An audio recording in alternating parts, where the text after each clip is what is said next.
Angeles county के mayor का कहना है कि आग की चपेट में आए कई इलाकों तक पहुंच पाना सुरक्षित नहीं है और जान गंवाने वालों का आंकड़ा अभी और बढ़ सकता है।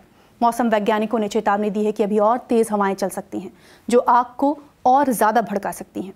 अब तक 1,80,000 लोगों को उनके घरों से निकालकर सुरक्षित जगह पहुंचाया जा चुका है। कई इलाकों में आग ने इतनी तबाही मचाई है कि उन्हें पहचाना भी नहीं जा सकता। कुछ जगहों पर सड़कों को खोदा जा रहा है ताकि गैस की पाइप से सप्लाई रोकी जा सके, क्योंकि कुछ जगहों पर गैस लीक होने से आग और भीषण रूप ले चुकी है। ये आग 5 अलग अलग जगहों पर भड़की हुई है। इनमें कैनेथ इलाके में हाल ही में आग लगी है। पहले पुलिस ने कहा था कि ऐसा लगता है कि किसी ने ये जानबूझकर आग लगाई है और शक के आधार पर एक शख्स को भी हिरासत में लिया गया था। मगर अग्निशमन विभाग के चीफ ने बीबीसी को बताया है कि भले ही अभी जांच जारी है, लेकिन अभी तक ऐसे कोई भी सबूत नहीं मिले हैं जो ये बताएं कि ये जानबूझकर आग लगाए गए हैं।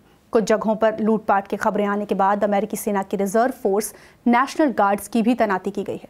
अधिकारियों का कहना है कि अब तक कम से कम 10,000 घर और दूसरी इमारतें या तो पूरी तरह तबाह हो गई या उन्हें नुकसान पहुंचा है। एक्यूवेदर का अनुमान है कि अब तक 135 से 150 अरब डॉलर का नुकसान हो चुका है। लॉस एंजलिस के अधिकारियों का कहना है कि जंगलों की आग में हजारों घर और कई मकान, दुकानें तबाह हो गईं। आग की वजह से पूरा इलाका राख में तब्दील हो गया है। मरने वालों की संख्या बढ़कर 10 हो गई है। पिछली 3 रात से लगी हुई ये आग है और बीच में हवाएं कम तो हुई तो आग बुझाने वालों को थोड़ी राहत मिली। देखिए बीबीसी संवाददाता हेलेना हम्फ्री की रिपोर्ट। मैंने न्यूज़ पर इस घर को जलते हुए देखा। यह काफी खूबसूरत घर था। यहाँ काफी अच्छा समय गुजरा है। यहाँ हुई तबाही को शब्दों में बयां करना मुश्किल है, लेकिन एले काउंटी के शेरिफ ने इसे बेबाकी से बताया। उन्होंने कहा कि ऐसा लगता है कि कुछ इलाकों में बम गिराए गए हैं। अभी तक मैनहट्टन से 2 गुना ज्यादा इलाका खंडहर में तब्दील हो चुका है और अभी भी ये आग कंट्रोल से बाहर है।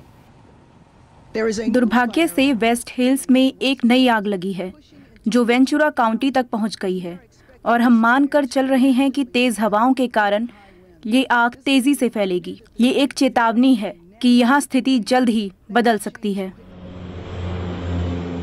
गुरुवार को सांता एना की तेज हवाएं कुछ देर के लिए थमी, जिससे विमान ऊपर जाकर आग की लपटों पर पानी और आग बुझाने वाले पदार्थ गिरा सके, लेकिन इसकी कोई गारंटी नहीं है कि माहौल ऐसे ही शांत रहेगा। मौसम वैज्ञानिकों ने चेतावनी दी है कि दूसरी तेज हवाएं भी इस आग को और ज्यादा भड़का सकती हैं। आग को भड़काने में हवाओं की बड़ी भूमिका रही।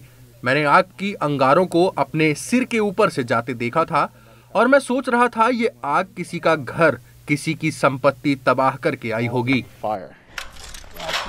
यहाँ रहने वाले कुछ लोग वापस आए हैं ये देखने के लिए कि उन्हें यहाँ क्या मिलता है, लेकिन उनका घर राख में तब्दील हो चुका है। कई लोगों ने हमें बताया कि वो कैमरे पर बात करने में काफी असहज है। यह आग किसी से भेदभाव नहीं करती, चाहे वो आलीशान महल हो या कोई सामान्य घर, सभी इस आग के इज्जत में हैं।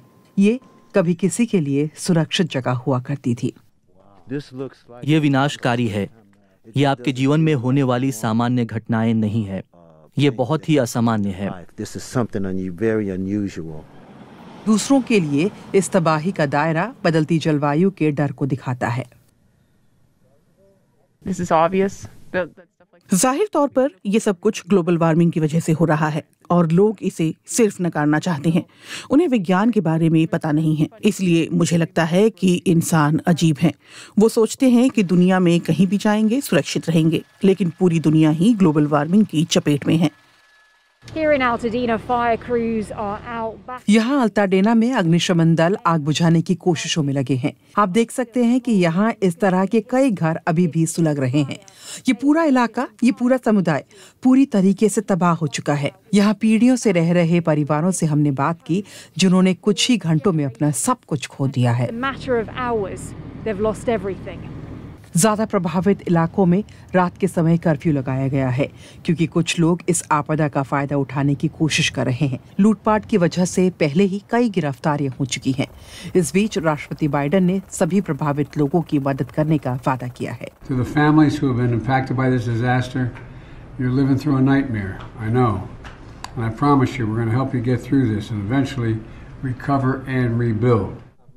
लेकिन अभी पुनर्निर्माण के बारे में सोचना काफी कठिन है। यहाँ रहने वाले लोग अभी सिर्फ इंतजार कर सकते हैं।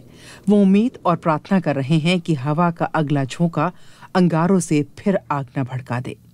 बीबीसी संवाददाता हेलेना हम्फ्री की रिपोर्ट।